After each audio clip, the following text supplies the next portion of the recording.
Coming up on Business Live, industries to engage Finance Minister Ken Ofori-Atta next week over the disbursement of a 2 billion cedi guarantee scheme.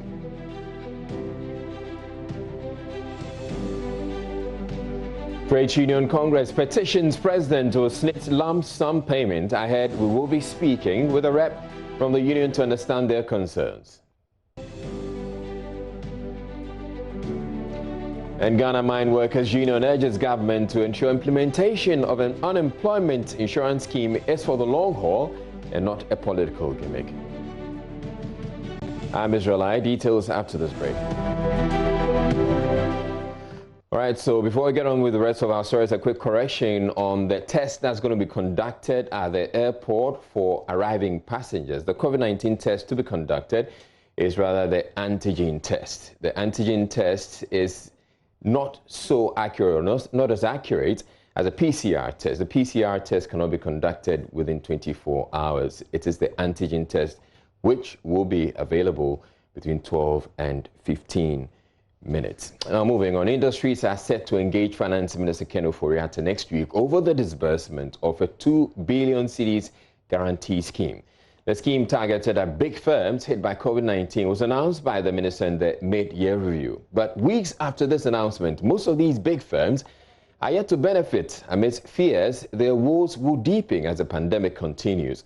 Meanwhile, the Association of Ghana Industries has indicated it would conduct its own assessment of how many manufacturing sector workers have lost their jobs. Chief Executive Seth Chum Ekwabwa believes the number may be more than 10,000. He spoke on the business edition of PM Express on JoyNews. Different companies have adopted different strategies. Indeed, profits have gone down. And we have always been admonishing our members that in these difficult times, what you should do is to survive. It's more about survival, not so much profit making. So if you can do anything to reduce expenditure and survive, that is fine. There are some who reduce output, but their expenditure rather went up because the social distancing arrangement, some of the companies were telling me they have to run shifts, they have to reduce the number of workers at the factory floor just so they can meet the social distancing protocols. Others were incurring additional costs by way of transportation to the extent that they were sending buses to pick their staff at the closest possible place from their homes because the more they join the public transport, the higher the chances of being contaminated with the disease and then bringing it to the factory floor. You know, at some point there were sparks here and there, and industries became quite worried. So some of them were really spending money, and therefore their expenditure went up.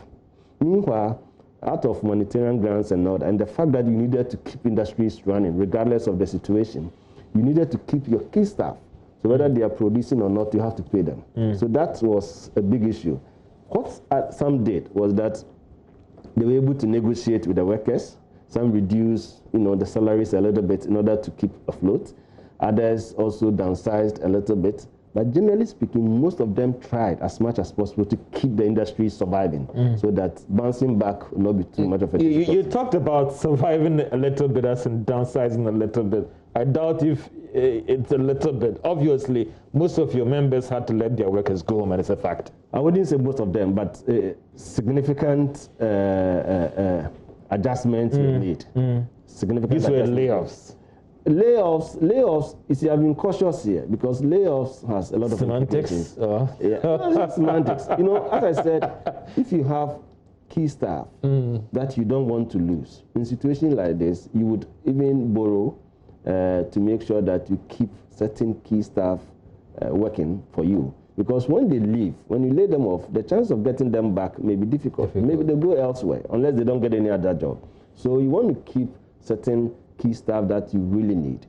It is maybe the ancillary activities that you will cut down. So those ones could be affected a little bit. You probably will cut down on a few other areas that are not core to your business. And every business has its core area and the non-core. The non-core activities, you cut it down a little bit. But generally speaking, I would say adjustments were significant. But as much as possible, most of them didn't think of profit at this stage. So they would rather forgo the profit and keep their industries and their workers surviving. Well, staying with the impact of the coronavirus pandemic, the Trade Union Congress of Ghana is warning of more job losses in the formal sector if government interventions for enterprises to reduce the impact on the operations are not intensified. Addressing a National Development Forum, Secretary General Dr. Yaba said the impact of the pandemic on employment and the economy has been worrying. In 2020, we were expected to grow by 6.8%. which was going to be one of the highest in the world. But the last mid-year budget brought it back to 0.9%. And even before we came to 0.9, the first estimate was, I think, 2.5, then it came down, and now 0.9. We are hoping that, we will not go below it. Okay, the good point is that we are still growing, even though it's a slower growth. We are not experiencing recession in advanced countries that are very sensitive to what happens on the world stage. Somehow, our informal economy is behaving like a sponge to absorb these shocks, but human beings are there who are absorbing these shocks. And the social implications of that is something that we need to pay attention to. In another development, the Trade Union Congress is asking for President Akufo-Addo's intervention in ensuring that pension lump sums paid to retirees from this year are commensurate with their contributions over the years. The union, in a petition, said the amount received currently under the National Pensions Act is lower than what they would have received under PNDC Law 247. We've been joined on the line by the Public Relations Officer of the TUC, Na Ayele Adefio, joining us via Zoom. Thank you very much. Now, you did indicate in your petition that retirees are receiving lump sums that do not match their contributions. What has been the formula used to calculate the lump sum over the years, and why are you raising the concerns now? So can you hear me I now? can hear you now, yeah. Yes. I'm saying that it's very interesting you ask me about a formula that I have no clue about, because it would be great if we all knew and understood the formula that SNIT was using to calculate pensions, especially, in these times when people have had past credits and then also they have contributed as part of this new Act 766. But incidentally, information we're gathering from people who have retired, the implementation of this National Pensions Act 2008-766 kicked in 2010. All right. What we have gathered from those who retired this year is that together with their past credits, the lump sum they were given is far lower than the 247 would have given them. So it's strange, it's weird. That is why we're asking, let's have all stakeholders come together, and then we sit together and discuss. SNIT explains to us. It's not as if SNIT hasn't tried to explain. It has tried several times, but really, we're not making any headway. So what are the explanations? What are the explanations you're getting from SNIT? Well, SNIT has done its calculations, and SNIT has done what it is supposed to do with its past credit and the lump sum. So we want to understand what is going on, because we haven't had any explanations. I thought you said SNIT has been explaining. No, SNIT is telling us this is what the people have to take home. But we're asking, if that is the case, with the Cap 30, which is the 247 we're referring to, people took home what they did without their contributions. But here, we have contributed. So how come the take home is so small? As far as their pension lump sum is concerned. And that is the question we're asking. For SNIT to explain, at least we need some explanation. And these people who have gone or going home this year, 2020, would need to understand, is it the calculation that is wrong? Or what is the problem? We need to understand. What sort of disparities are you talking about here? 30% below the expectations, 40%, 50%? It's difficult to say at this time, because depending on what level you are, you get a certain percentage. The idea is for you to get 25% lump sum of your contributions together with the past credits. So if 25% ends up giving you maybe 3,000 or 4,000 lower, then you would raise questions. So the 25%, depending on which level you are on, you know, you also get a certain amount. But we need to understand the calculation very well, because it doesn't make sense that when you didn't have your second tier or your own contributions, which was invested, you under the cap 30, you had more money than when you had the past credit, and then your contributions, and then that contribution was invested. I mean, it doesn't make sense. If you were taken higher than, then why did we go on the 766 if it's going to give us lower? That's the question we're asking. All right. So have you actually engaged SNIT as far as these grievances are concerned? Because I'd want to think that you'd engage them. If you hit a snag, that is when you'd want to petition the president, as you've indicated. You know, these discussions have been going on for a very long time. This issue of pension, and I'm sure that you are aware that discussions on pensions and the calculations, especially on the first tier, is an issue that have been raised time and again at organized labor level, at TUC level, and I mean, we haven't made much of a headway. So we thought that if we brought this to the attention of the president for his direct intervention, we may get some results. It would be great if I had the information to give you, Israel, but I don't have any. Because even the people who have this, I mean, I don't know if you are aware, but Aman Kwampofo was saying that, look, after 7 GBC for over 25 years, I take home 30,000. Doesn't make sense to you. It doesn't make sense to any of us. So we all want the answers, which is why this letter. And if we didn't go to the president, perhaps we may never make any headway. All right. Now, your outfit is also warning of more job losses in the coming months if government does not intensify its intervention measures. What would you want to see done differently or improved? What we have talked about in the Secretary General's point that he made earlier is that all sectors across board have been affected. But there are certain sectors that have been affected more than others. For instance, I can cite the example of the hospitality and tourism industry. That has been hard hit. The hotels were almost not operating.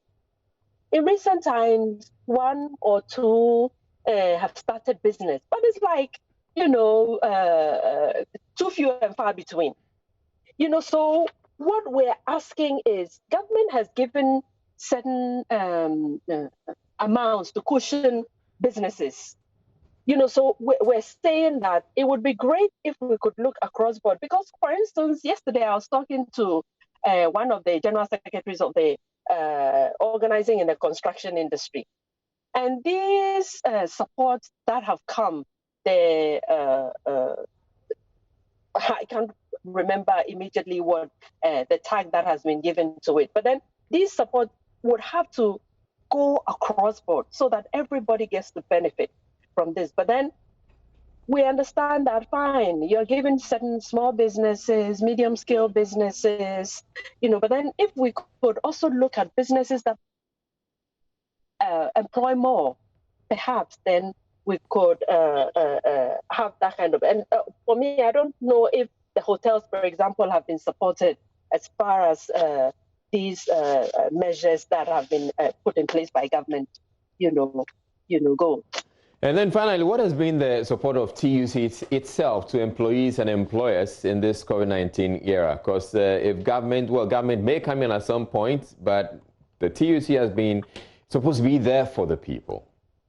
Yes, indeed we are. We are there for the workers, Israel. You are aware that TUC would call attention of government or the attention of government to these areas. We are the people on the ground. TUC is the trade union working directly with workers in all the sectors. There are 20 national unions that the TUC have as affiliates, and they organize in all the sectors. What we have done so far is to tell government, well, our data, information we have collected on the ground shows this and this and that. So we think if you supported this area, it would be better. So we help the government with information because indeed, it's no news that TUC is on the ground and its members are on the ground, they feel the pain. And so if there's any attention that needs to be brought, we bring this to the attention of government, and we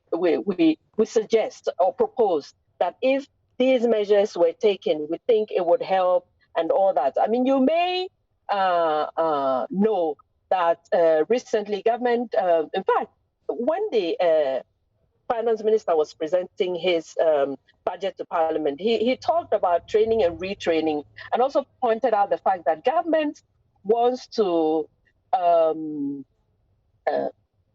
bring up employment benefits, unemployment benefits. That's what he said precisely. Those words. And these are some of the ideas that the TUC came from TUC.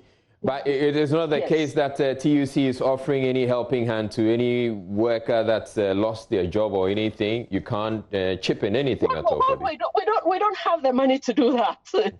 We work with. Remember that TUC is the labor of the tripartite.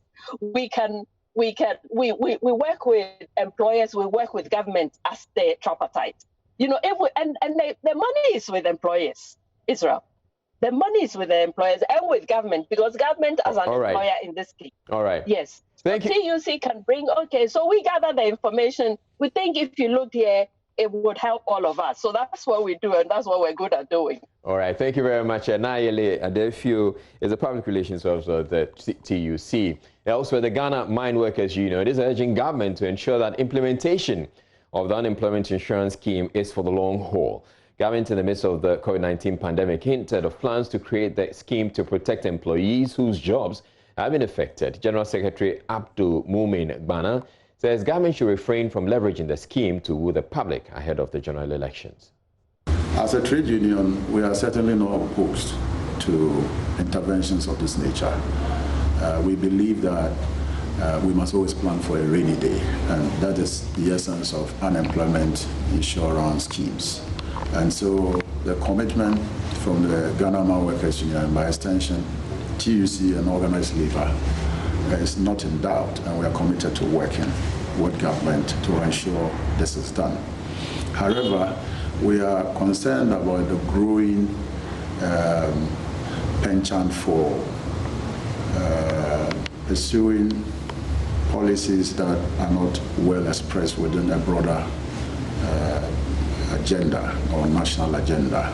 And so you can always make all the political pronouncements, but you must always ensure, that these pronouncements find expression in the broad national agenda of the country. And so unemployment insurance, very good initiative by all standards, but it must find expression within a broad national agenda. Because if it is a response to COVID, or based on the lessons, a few lessons that we have learned out of the COVID-19, for which reason a pronouncement is made about unemployment insurance schemes without considering the far-reaching implications into the future and ensuring that it is properly situated within that broad national agenda. It may just become one of the orphan policies that we know about, which in essence do not respond to the real policy objectives. And so we believe that government should work towards a more robust national plan. Now, banks are challenging claims they are not doing enough to deal with fraud cases in the sector. This is coming after a new report by the Bank of Ghana cited internal banking staff as aiding fraudulent activities. Banks are being accused of lack of seriousness towards tackling the issue, but Acting Chief Executive of the Ghana Association of Bankers, Johnny Wa, rejects that assertion. He has been speaking with George Yafi. From where we sit, any fraud hitting any bank is one too many. What it means is we take it very serious when a fraud incident is recorded or event is recorded in any of our member banks, or for that reason, any financial institution. Unfortunately, because of how the report was put together, it's difficult to decipher how much of it is attributable to, of the increase, is attributable to mainstream universal banking, that is our member institutions. But that said, I would say that if you read the report critically, there are other positives that you can take away from the report. The level of success of the fraudsters has gone down by almost over 70%. Even for the active cases, which is the loss that was recorded, you find clearly that that also declined between 2018 and 2019. The government says it will soon increase the annual grant of $500,000 given to the VRA Trust Fund. Deputy Minister of Energy William Oreku-Adu announced this when he commissioned a 6-unit staff bungalow and a 2-unit kindergarten block for 2 of the resettled communities. There's more in the following report. The fund, set up in 1996, is to allow the Volta River Authority embark on projects to improve the livelihoods of the 52 communities that had to be resettled as a result of the construction of the Akonsomo Dam. There have been, however, concerns about the fund's inability to meet critical needs of the people due to resource constraints. At a handover ceremony of a 6-unit staff bungalow at New Somanya, Deputy Energy Minister William Oreku-Adu said that concern will be addressed soon. Government is also having discussions with VRA on the possibility of increasing the annual grant, and I am pleased to announce that this is yielding positive results. I have been reliably informed that apart from the annual grant, which is being released on time with no outstanding, VRA is also funding critical projects and programs for the Trust Fund, one of which is the funding for fumigation of all the facilities within the resettlement townships, which will begin next week. Some critical issues of concern are the road network, land litigation, and water. These issues have been brought to the attention of the Ministry of Energy, and they are on my table right now, being given special attention. It is the expectation of the MCE and trustees of the fund that the facility will change educational outcomes in that community. Speaking on behalf of the board chairman, MP for Yilo Krobo, Magnus Amwate, called on the people of Agina to ensure that 2-unit kindergarten block is properly maintained. We have decided that when we are commissioning a project, we will on that same day hand over the project or the facility to the district assembly or the municipal assembly together for them to hold in trust for the beneficiary community for the purpose of maintenance. Because we are looking at this edifice, this beautiful edifice today. Come 3-5 years, we may not find it as it is. Chief of Idumasa, Nanasa called for additional facilities, especially ICT, to enhance the quality of education in the area. The 2-unit kindergarten block was built with support from Seaboard, BOST, the NPA, and the Energy Ministry. And that'll be all for Business Live, and that's it. Break a date, same time from next week. Have a good weekend.